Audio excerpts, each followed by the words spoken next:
My wife died in a fire, and for 3 years I worked as a food delivery driver, struggling through hardship to raise my daughter. On the day I finally saved enough for her college tuition, I went home early, wanting to celebrate with her, but as soon as I reached the door, I heard her talking on the phone. Mom, when you faked your death in that car accident just to be with Uncle Daniel, why didn't you take me with you? I can't stand living with him anymore. Her voice on the other end was crystal clear.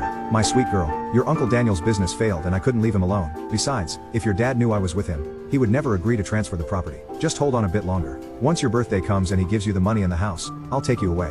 My daughter sounded delighted. Really? That's amazing. By the way, that ugly freak has been so stingy.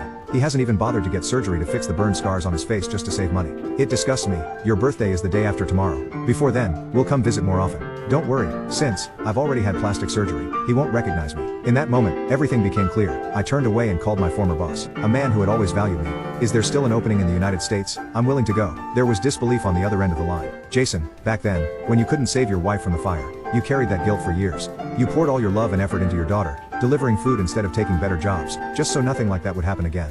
Why the sudden change of heart? Don't tell me, your daughter got into a university overseas. I gave a bitter laugh. She's grown up, she doesn't need me anymore. Oh, I get it, a little family spat, huh? I didn't want to discuss it further, so I changed the subject. When can I leave? The day after tomorrow, there happens to be a flight. After hanging up, I stood frozen at the door. Inside, their conversation continued. Mom, you were right.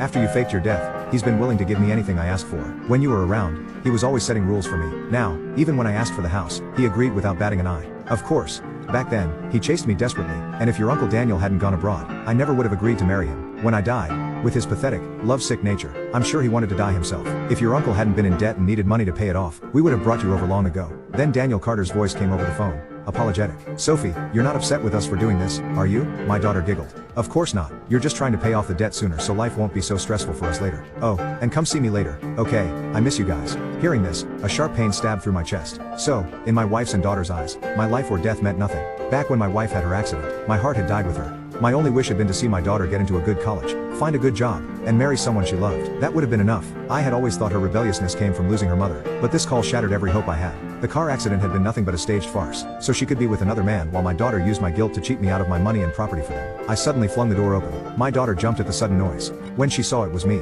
she immediately hung up the phone, a flicker of guilt flashing between her brows. But the next moment, she put on an impatient expression. It's only the afternoon. Why are you back so early? Aren't you supposed to be out earning my tuition money? The joy I used to feel when coming home to my daughter was gone. I took off my delivery uniform, sat down, and said calmly, there weren't many orders today, so I came back early to rest. After all, she was my biological daughter. Some words were still too hard to say outright. Without another word, I picked up a takeout meal that had been refused by a customer due to late delivery and began to eat. Over the years, I had bought her luxury handbags. When she secretly wore makeup, I worried about her skin. Click the link in my bio to get the full story for free.